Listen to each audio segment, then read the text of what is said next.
I debated whether or not I wanted to record this dream because, I don't know, it just was a weird dream, I guess.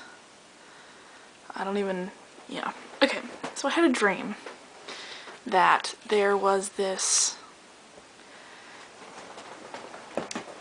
group, I guess they were like a terrorist group or something like that, and they wanted to reprogram our brains, like they wanted to brainwash us. I've been watching a lot of Terminator, Sarah Connor Chronicles, but so they wanted to reprogram our brains. So what they did was they had this string that they would tack to the ceiling, and it would be like it would come down and be a loop, and it would go back up, so it was like just this like kind of like string harness thingy. What they would do is they would hang your feet in the string and then put your head up on a stool or something like that. And so they did that to me. Oh, and then up on the ceiling, or like right over your face, was this TV that would just like flash images and stuff. So it wasn't a TV, it was just a piece of glass right over your face like that, and it would just like, it was like watching their brainwashing TV. And they did this to like tons of people, but I was like, for me, they strung my feet up and they put my head down on like the edge of my bed, so your whole body is like suspended in the air, but that way they don't have to like worry about having beds for everyone or something like that. And so I turned to the guy who strung my feet up, and I was like, why can't I just like lay in my bed? And he was like, oh, well, I guess you could. And he was kind of like a nerdy guy with glasses and stuff like that. So he moved my string, because even though he let me lay on my bed, like I had my head on my bed, like I was laying on my bed, but he still strung my feet up to the ceiling, so they were about like 6 inches off my bed. It was so weird. And so they did the brainwashy technology thing on me or whatever. And then when I was done, like I got out of my bed, and it was just like it was like this really nice like civilization, that it was like a community they had us living in, with nice beds and really nice outdoor parks and everything like that. And so I got out of my bed because I was done getting brainwashed or whatever. I don't know. And I walked to the end of my bed, and this woman had her baby, but her baby, like she didn't have a bed for her baby, so what she did was she used one of those strings to tie her baby's feet up. Like they didn't tie it around your ankles, you just kind of like hung your feet in it like a sling. So it's not like she was hanging her baby by her feet, it was just the baby's feet were supported by the string, and then she had her baby's head on the edge of my bed. And I'm like, I am totally okay if you use my bed for your baby. Your baby can sleep in my bed. Like, you don't need to use the harnesses. And she was like, oh, okay. So I helped her get her baby laying in my bed. But this was a very special little girl, because she was like a newborn. She was probably a couple months old, not very big at all.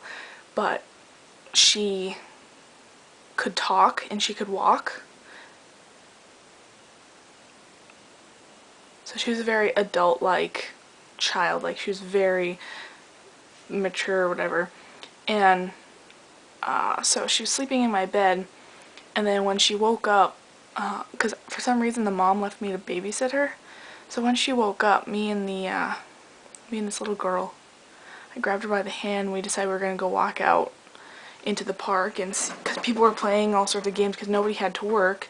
It was like it was kind of like a Utopia that you had to get brainwashed to become a part of. And so we walked out into the Utopia, and I guess there was like a badminton game or something going on, so we went out and watched that for a while. And I'm just like talking to this little girl, like she and I became like really good friends, and it was so weird because she had the body of a tiny little baby, but she could just walk and talk and have a conversation with you. And she asked a lot of questions because she was still just a kid, so she was still learning and stuff like that. And so I decided I was going to go back into my room, and apparently I had a roommate, because there were 2 beds in my room. So me and the little girl walking back to my room, and I'm holding her hand or something, but I think her mom came and took her away just because we were done hanging out for the day. And so I walk into my room, and apparently I was dating the technician who set up my brainwashing machine. Like, when he set up my harness and I asked him to move me to my bed, I guess he and I became friends, and then we started dating. So the little girl left and he came back because he was like my boyfriend now.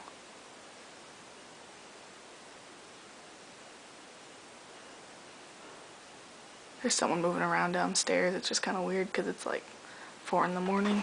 What time is it? Oh, it's 5:54 in the morning. So I'm like, who's awake? So, this boy was my boyfriend, and we walked into my room just to like hang out or whatever, and my friend who, oh, do I name? Yeah, okay. So my friend Jared was having sex with some girl in my bed. And I was like horrified. And me and my boyfriend, there was another, like, we just went to a different part of the room, and I was like, this is really awkward. And so Jared, like, got out of the bed and he was like, oh, hi Mary, because he came to yell at whoever interrupted him and his girlfriend. And then he realized it was me, and he's like horrified because he's like, oh, the last person I wanted to see, because he was having sex in my bed. And I was like, yeah, Jared, why were you in my bed? He's like, she told me it was her bed. I'm like, no, this isn't her room, this isn't her bed, please get out. So they did. It was a very strange dream. Okay, bye.